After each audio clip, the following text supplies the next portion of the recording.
పెద్ద సంఖ్యలో పాల్గొని మన న్యాయమైన డిమాండ్ వచ్చేంత వరకు కూడా సాధించేంత వరకు కూడా మనం పోరాటం చేయాల్సిన అవసరం ఉంది కాబట్టి మనం రానున్న పోరాటాల్లో మరింత సంఘటితంగా ఎక్కువ సంఖ్యలో పాల్గొని మన డిమాండ్ సాధించుకోవడానికి ప్రయత్నం చేస్తారని అందరినీ కోరుకుంటూ ఈ సమావేశం నిర్వహించవలసిందిగా కోరుతున్నాను. ఎస్ఎన్పిడబ్ల్యూ సర్కిల్ ప్రెసిడెంట్ జగన్మోహన్ రెడ్డి గారిని వేదిక మీద రావాల్సిందిగా కోరుతున్నాను.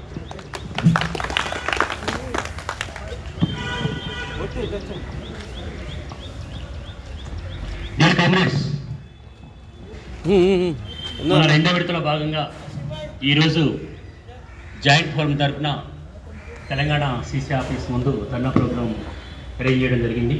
దీనికి విచ్చేసిన అందరికీ పేరు పేరిన స్వాగతం చెప్తున్నాం. ఖచ్చితంగా సంవత్సరం క్రితం జూలై 31 రోజు ఇదే కాంపౌండ్లో దాదాపు 500 మందితో ధర్నా ప్రోగ్రాం చేసిన పెద్ద ఎత్తున దేశవ్యాప్తంగా అలాగే అనేక రాష్ట్రాల్లో ఈరోజు 17వ సంవత్సరం అండి. అంటే ఇంకో 2.5 years గడిస్తే ఇంకో పెన్షన్ రివిజన్ రావాల్సి ఉంది. అంటే ఇంత టైము దాదాపు నడుస్తూనే ఉంది. దీనికి రకరకాలుగా యూనియన్స్ నుంచి అసోసియేషన్స్ నుంచి ఫోరంగా ఏర్పడి జాయింట్ ఫోరంగా జాయింట్ యాక్షన్ కమిటీగా ఏఈఏబీగా రకరకాల ప్రయత్నాలు చేస్తూనే ఉన్నాం.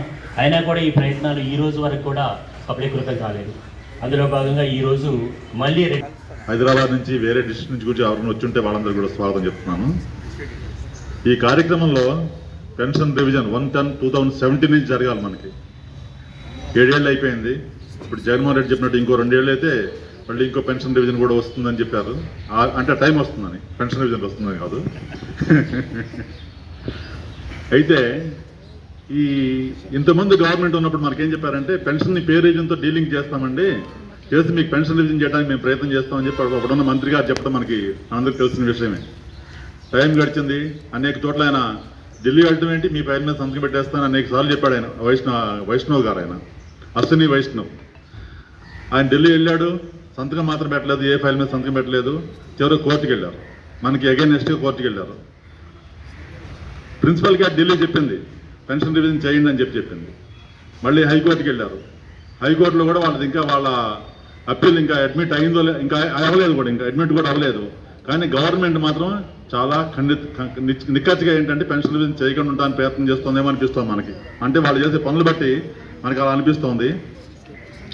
ఎనీహో గవర్నమెంట్ చేసేవారికి మన పోరాటాలను మనం కొనసాగించాలి. కాబట్టి ఖచ్చితంగా మనకు వచ్చే ప్రతి కాల్కి కూడా మనం రెస్పాండ్ అయ్యి మన పనిని అంటే మన ఎక్కువ మంది గ్యాదర్ అయ్యి పెన్షన్ రివిజన్ అయ్యేవారు కూడా మన పోరాటాన్ని మనం కొనసాగిస్తూనే ఉండాలి. లేకపోతే అయ్యేట్లు కనపడలేదు. మన పోరాటం చేయకపోతే అయ్యేట్లు కనపడలేదు. ఇంకా గవర్నమెంట్ ఇంకెలా ఉందంటే చెప్పకూడదు, కానీ ఇప్పుడు కోర్టులు ఆర్డర్ ఇచ్చినా కానీ గవర్నమెంట్ ఇంప్లిమెంట్ చేసే పరిస్థితులు కనపడలేదు. కోర్టు ఇస్తే అంటే ఇంతకుముందు ఇంకో కేసు జరిగింది, ఏది రిటైర్ అయిన నెక్స్ట్ డే ఇంక్రిమెంట్ కానీ ఒకవేళ డ్యూ ఉంటే ఇంక్రిమెంట్ ఇవ్వండి అని చెప్పి సుప్రీంకోర్టు ఆర్డర్ ఇచ్చింది. సుప్రీంకోర్టు ఆర్డర్ ఇచ్చా కూడా మళ్ళీ రివ్యూకి వెళ్ళింది గవర్నమెంట్. ఆ రివ్యూ పిటిషన్ కూడా సుప్రీంకోర్టు కొట్టేసింది. కానీ గవర్నమెంట్ ఏ విధంగా కూడా ఈ కోర్టు ఆర్డర్ని ఇంప్లిమెంట్ చేస్తున్నట్టు నా దృష్టిలో అయితే అనిపించట్లేదు. ఎందుకంటే ఎన్ని రోజులైనా కానీ ఆర్డర్ని ఇంప్లిమెంట్ చేయకుండా రివ్యూ పిటిషన్ మీద రివ్యూ పిటిషన్ వేసి ఇంకెంత లేట్ చేయాలి అంత లేట్ చేయాలని ప్రయత్నం చేస్తున్నారు తప్ప ఈ కోర్టులు ఇచ్చిన ఆర్డర్ని కూడా వాళ్ళు ఇంప్లిమెంట్ చేయనప్పుడు మనం అడిగిన దానికి వాళ్ళు ఎందుకు రెస్పాండ్ అయ్యే పరిస్థితి నాకు కనిపించట్లేదు.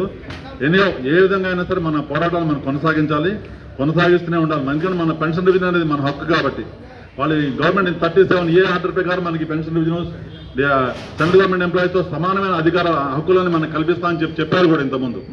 అయినప్పటికీ కూడా ఏమో ఆర్డర్లు ఇచ్చినని వాళ్ళు ఏది ఇంప్లిమెంట్ చేయకుండా టైం ప్రొలాంగ్ చేసుకుంటూ మనకి రావాల్సిన బెనిఫిట్స్ అన్ని పోగొట్టున్నారు. ఏమవుతుందంటే ఇప్పుడు ఫర్ ఎగ్జాంపుల్ 7 ఏళ్ళ నుంచి ఒక పెన్షన్ రివిజన్ యాక్సెప్ట్ చేసిన ఈ 7 ఏళ్ళ నుంచి రావాల్సిన ఏరియాస్ అన్ని గాలి కలిసిపోయినట్టే.